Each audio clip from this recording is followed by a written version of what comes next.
This is Bob Maximchuk, and welcome to Concepts in Leadership. Today's topic, motivation. First, let's define what motivation is. Motivation is a person's internal drive to take action. We must accept the understanding that motivation is internal. It's not something you can give to people. Motivation is an inside job. It's internal, and it's theirs. This is why, when asked the question, how do I motivate my people? One answer you may hear is, you don't. You hire motivated people. While that sounds flippant at first, when we understand that motivation is not ours to give, you can understand the meaning. However, there is something we can do. Just as you can't make plants grow in a garden, you can prepare the soil to create the conditions for the garden to flourish. And with your teams, you can create the environment and the conditions that will help motivation flourish. So what are those conditions? From Maslow's original hierarchy of human motivations to today's most advanced neuroscience research, there is general agreement on the factors that both motivate and demotivate people. Whether they are motivators or demotivators, they all target the same foundational levels of human needs.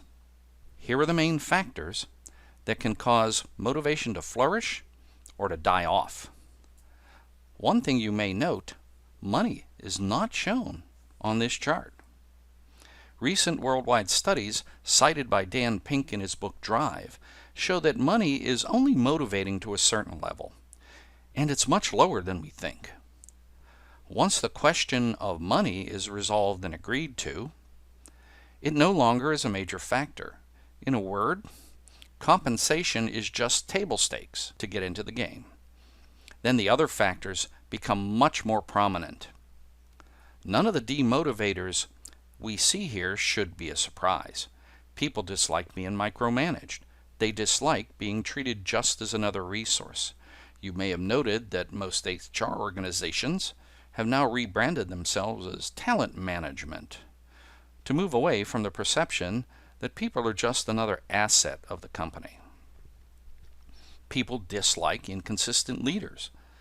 They want to know that in tough times you'll have their backs, or will they be thrown under the bus? And worse than inconsistency is no leadership at all. They also need to understand where their organization and their futures are headed. They don't want to be in the dark. Back to our garden analogy, these are the weeds that need to be pulled from our garden, else they will strangle any hope of motivation. On the flip side, motivators are things that we naturally know are true, and good leaders attend to these constantly. People want to be respected, want to believe what they're doing has value and is important, and they want to be recognized when they successfully deliver for the company. They want to be trusted to work autonomously and trusted to be, quote, in the loop. Ultimately, people hold the belief that if they do well, it will lead to new and better opportunities for them. These factors are the nutrients for the garden that will enable a robust crop of motivation to grow. All this lays the responsibility on leaders to take the actions needed to create the environment that enables motivation to grow. Whatever the outcome, good or bad, depends on what we do as leaders. Are we creating a demotivating environment or a motivating one? We all have the insights we need and the opportunity to make things happen.